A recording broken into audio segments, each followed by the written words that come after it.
N'oubliez pas, si vous aimez nos vidéos, de cliquer sur le pouce, de vous abonner et de cliquer sur la cloche pour être informé de nos prochaines vidéos.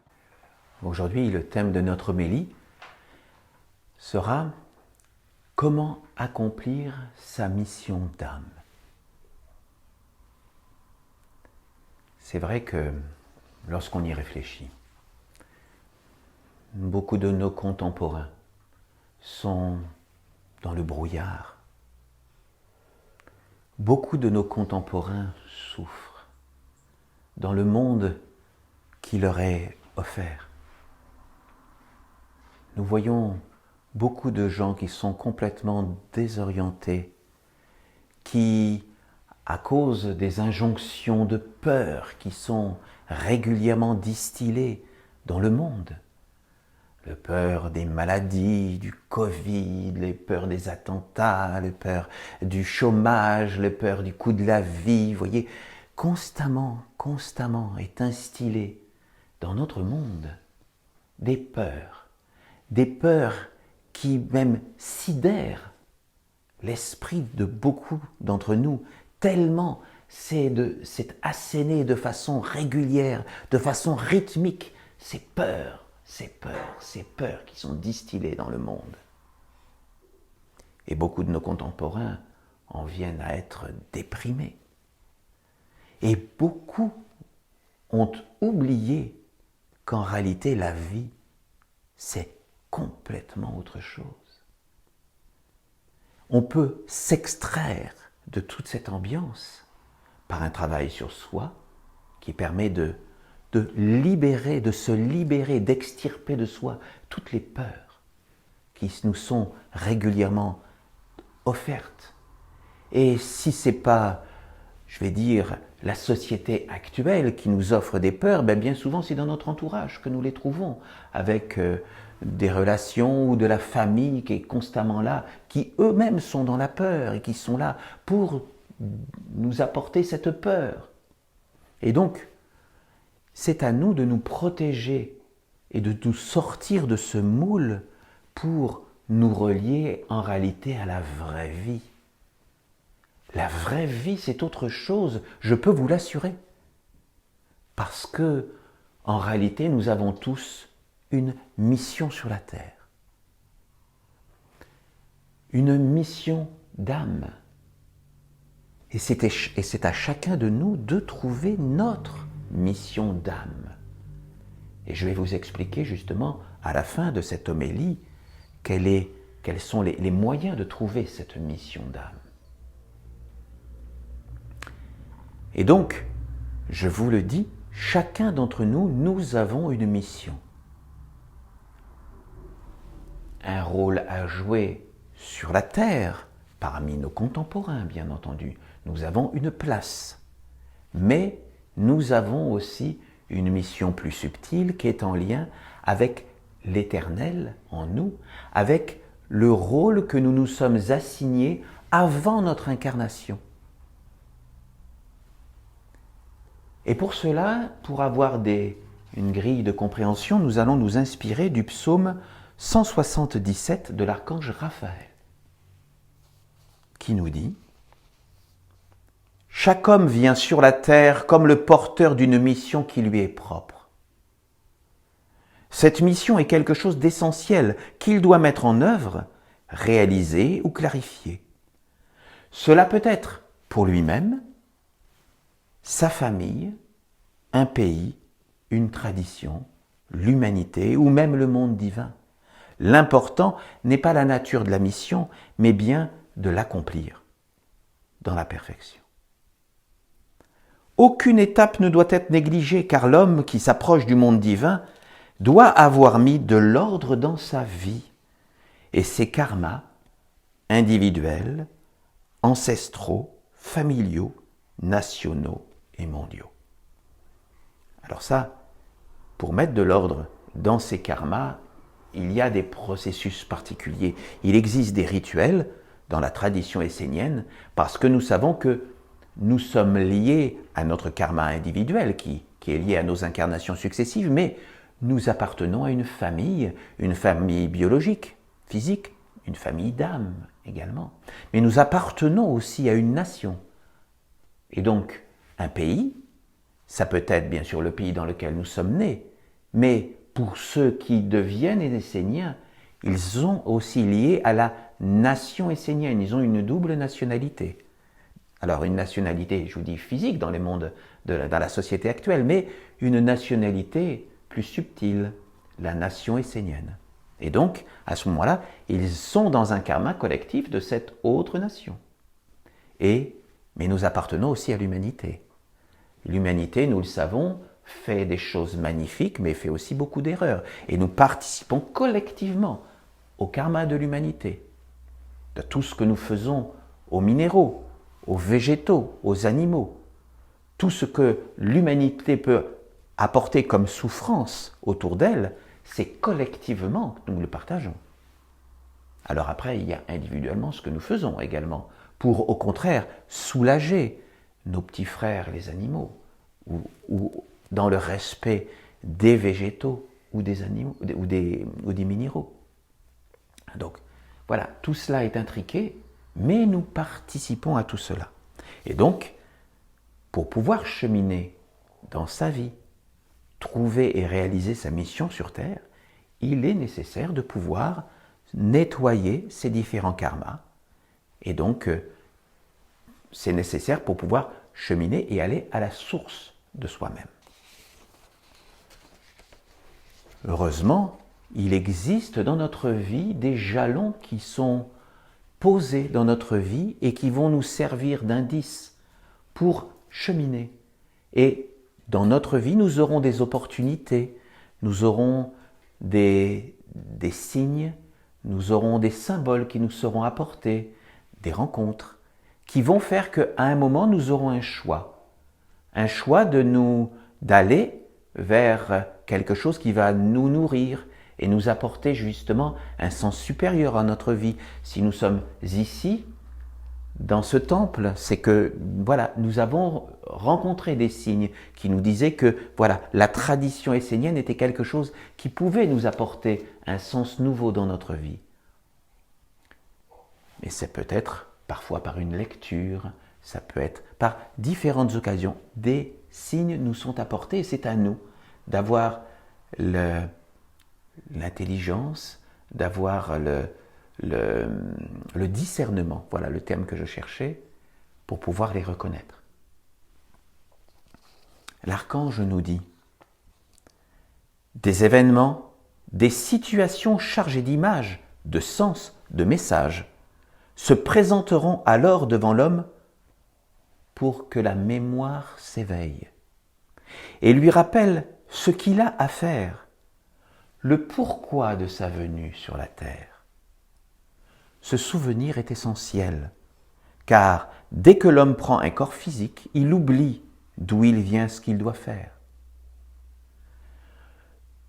Pour que tout ne soit pas perdu, la grande sagesse divine a donné à l'homme la capacité d'éveiller le souvenir par des signes, des symboles, des écritures qui se manifestent à travers des rencontres, des lieux, des événements, des situations, des paroles, des rites.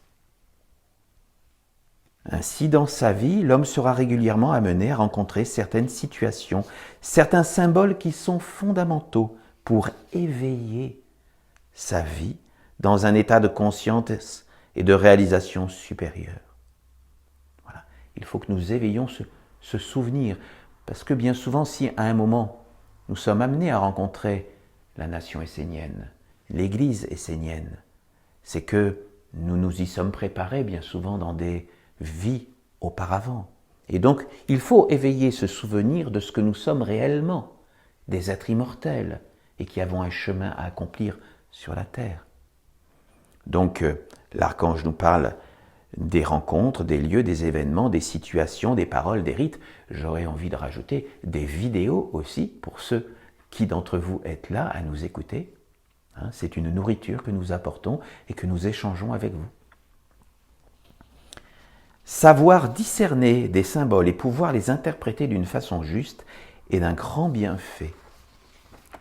La majorité des hommes passent malheureusement à côté de ces messages de la vie sans même les voir.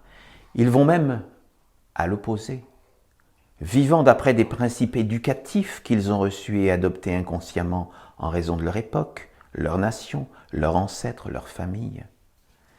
Oui, parce que nous sommes tous formatés, il faut le reconnaître. Bien sûr que nous vivons dans un monde avec des parents qui nous ont appris ce que nous devions faire dans la vie, le classique métro, boulot, dodo, et consomme. Donc, si nous arrivons à nous extraire et à trouver les signes, les symboles dans notre vie qui nous montrent, oui, rappelle-toi, tu as quelque chose à faire dans ta vie. Eh bien, à un moment, nous pouvons nous éveiller et nous dire, oui, en fin de compte, voilà, la vie, c'est peut-être autre chose que ce que l'on me montre. Car tous ces mondes ont chuté, et au lieu d'éveiller le potentiel intérieur inné de l'homme, ils l'ont empli d'un monde qui l'a étouffé et qui l'emmène à l'opposé de ce qu'il devrait accomplir dans sa vie. L'opposé, c'est ce que je vous disais, le consomme et tais-toi. Donc, si nous voulons nous rapprocher de ce qui est l'essentiel dans notre vie, c'est d'abord à l'intérieur de nous que nous allons pouvoir le trouver. Ce chemin, c'est le chemin qui mène au sacré. Alors, pour cela, il y a différents outils qui nous sont offerts dans la nation essénienne. Nous avons des ateliers de méditation, nous avons des rites, des cérémonies qui nous permettent de nous épurer, de nous transformer intérieurement et de lâcher certaines des êtres qui vivent à l'intérieur de nous, dans nos corps subtils et qui peuvent nous encombrer. Nous les ramenons dans la paix, vers le non manifesté, vers la terre-mère, pour que tout cela, tout ce qui est indésirable en nous, soit apporté dans le monde du recyclage. Et que nous puissions appeler dans notre vie ce qui est pur et sacré. Et donc, nous nous rendons compte que c'est par le sacré, l'intemporel en nous, que nous pouvons trouver le sens de notre vie. Parce que bien souvent, ce sens-là est lié non pas à notre vie d'homme, notre petite vie d'être humain, mais bien souvent, nous pouvons accomplir de grandes choses au service d'un monde sacré. Être essénien, ce n'est pas simplement que de vivre pour le sacré. Nous avons aussi des moments de repos, des moments de loisirs, des moments avec nos familles, avec nos amis, avec tous ceux que nous aimons, avec qui nous aimons partager des instants. Ce n'est surtout pas une vie austère. D'ailleurs, il suffit de venir dans nos offices pour voir que, voilà, rien n'est austère parmi nous. Nous aimons participer à la vie, mais la vie dans tous les mondes. Et il ne s'agit pas simplement de se réserver une vie dans le monde mortel, mais préparons dès maintenant notre vie vers l'immortel, parce que nous sommes immortels. Et donc, cette vie-là, il faut la vivre, la goûter dans l'immortalité que nous sommes. Ce n'est pas en ne vivant que pour notre petite vie, notre petit travail, notre petit consomme et tais-toi que nous pourrons justement aller vers le plus grand, vers la beauté, vers la noblesse à l'intérieur de nous. Donc, vivons comme dans la conscience que nous sommes des êtres immortels et nous nous rendrons compte, bien sûr, bien souvent que beaucoup de nos petits tracas, beaucoup de nos petits soucis sont négligeables. Bien sûr qu'on a des factures à payer, bien sûr qu'on a différentes difficultés dans la vie, mais quand nous nous rendons compte que nous sommes immortels, quand nous vivons pour notre immortalité, quand nous sommes conscients à chaque instant de notre éternité, eh bien on se rend compte que beaucoup de nos petits soucis, sont tout à fait temporaires et éphémères. Et donc ça leur fait perdre beaucoup de force, ça les ramène vers la terre, vers le recyclage.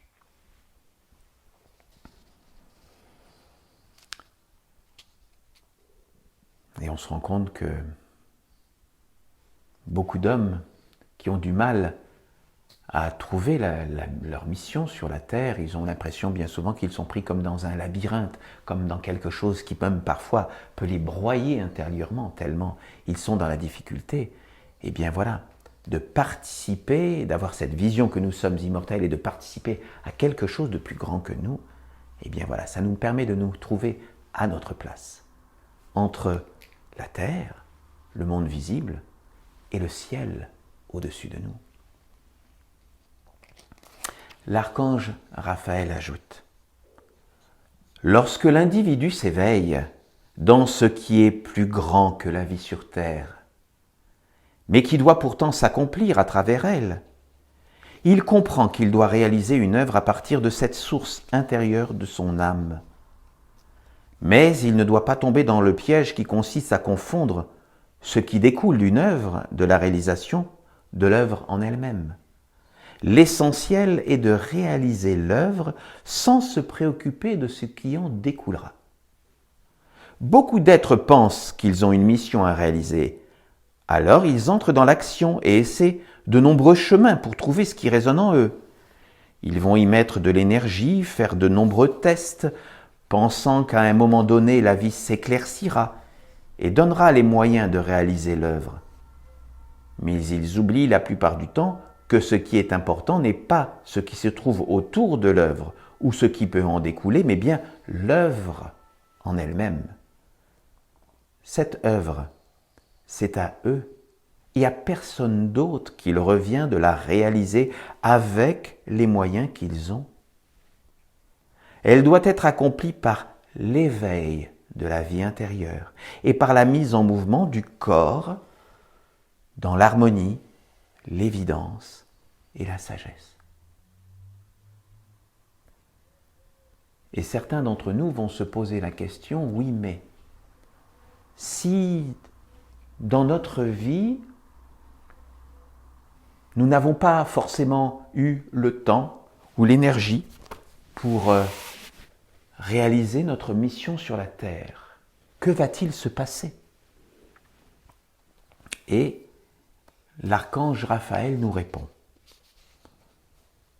lorsque l'homme arrivera à la fin de son voyage sur la terre et qu'il entrera dans les mondes subtils, il sera évalué selon l'œuvre qu'il aura réalisée lui-même à partir de son propre éveil et de sa force intérieure. Peut-être n'aura-t-il pas eu le temps, ni la force ou la conscience pour la réaliser dans la plénitude. Peut-être sera-t-il passé à côté. Ce qui est important pour la vie dans les mondes subtils, c'est ce que l'homme a fait de réel sur la terre.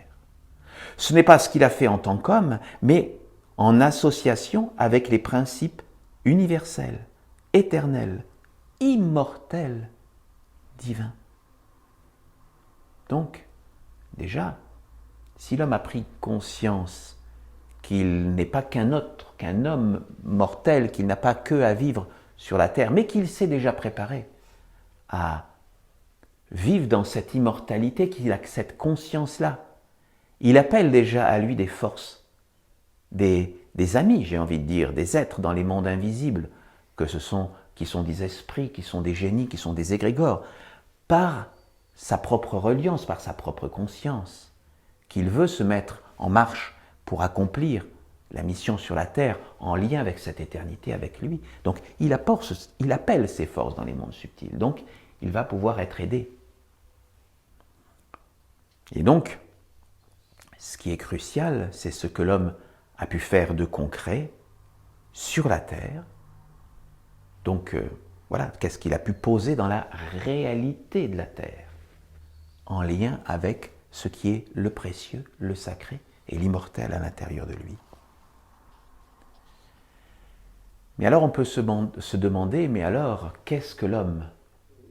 Et bien souvent on se rend compte que l'homme a une vision égocentrique de lui-même. Bien souvent, on nous apprend, dans notre monde, que l'homme est le sommet, la perfection de ce qui existe dans l'univers. Il est le sommet de l'intelligence. Il est la réalisation parfaite. L'homme, bien souvent, se voit donc, voilà, ici, au sommet de cette pyramide de l'univers, c'est-à-dire au-dessus des minéraux, des végétaux, des animaux, des hommes. Il se trouve au sommet. Alors, j'ai envie de lui dire à cet homme-là, non, redescends de ton piédestal, tu n'es pas là où tu le crois être. En réalité, l'homme est là. C'est-à-dire, il fait partie d'une alliance entre les minéraux, les végétaux, les animaux, les hommes, les maîtres, et les anges, les archanges et les dieux. C'est-à-dire qu'il est, voilà, non pas au sommet, mais à égalité avec tous ses frères et sœurs. Et donc, c'est d'abord à, je vais dire, une humilité que l'homme doit vivre. Il doit vivre dans l'humilité de sa situation, mais en même temps de la responsabilité de sa place. C'est-à-dire qu'il est entre les mondes visibles et les mondes invisibles, mais à égal niveau avec tous les êtres. Il y a, vous le voyez dans cette représentation de la Ménorah, il n'y a aucun être, aucun règne qui est supérieur à aucun autre. Et donc, l'homme doit être l'intermédiaire entre les mondes visibles et les mondes invisibles. C'est sa responsabilité. Ainsi, l'homme, ayant conscience de sa réelle place, peut plus facilement cheminer à l'intérieur de lui pour trouver sa place dans la création et trouver donc ainsi sa mission d'âme. Ainsi, l'archange Raphaël nous dit toujours dans le psaume 177 « L'homme n'est qu'un homme, et ce qu'il fait en tant que tel n'a pas grand intérêt. Il a un corps d'homme, et ensuite, il aura d'autres corps dans d'autres mondes. Ce que vous voyez et considérez de l'homme n'est qu'une petite partie de son être. La globalité vous échappe complètement. Dire qu'il est qu'un homme revient à le réduire au plus bas et à occulter sa réelle mission, car il a pris un corps pour réaliser une mission qui est plus grande que le corps. L'homme lui-même a une vie plus grande que le corps et que la vie sur la terre. C'est pour ça que je vous disais tout à l'heure, voilà, nous ne sommes pas que ce corps physique, nous avons une vie qui est en lien avec l'immortel qui est à l'intérieur de nous. Donc, nous avons d'autres corps qui sont des corps invisibles. L'archange poursuit, il possède d'autres centres de perception, d'autres organes dans d'autres mondes, c'est-à-dire dans d'autres corps.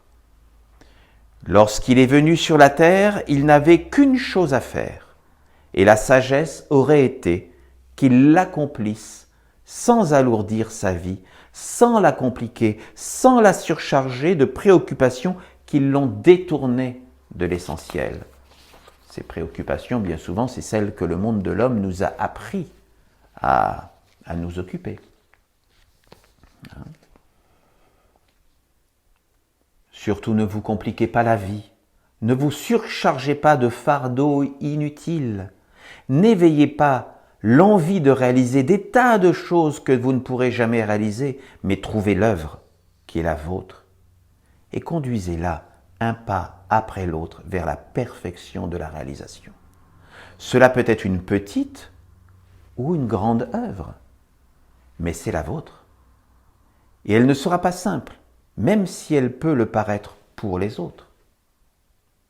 Donc, voilà, nous devons vraiment rechercher notre mission individuelle, qui n'est pas forcément quelque chose de surhumain. D'ailleurs, la mission que nous avons prise avant de nous incarner sur la terre, elle est forcément accessible à ce que nous pouvons faire.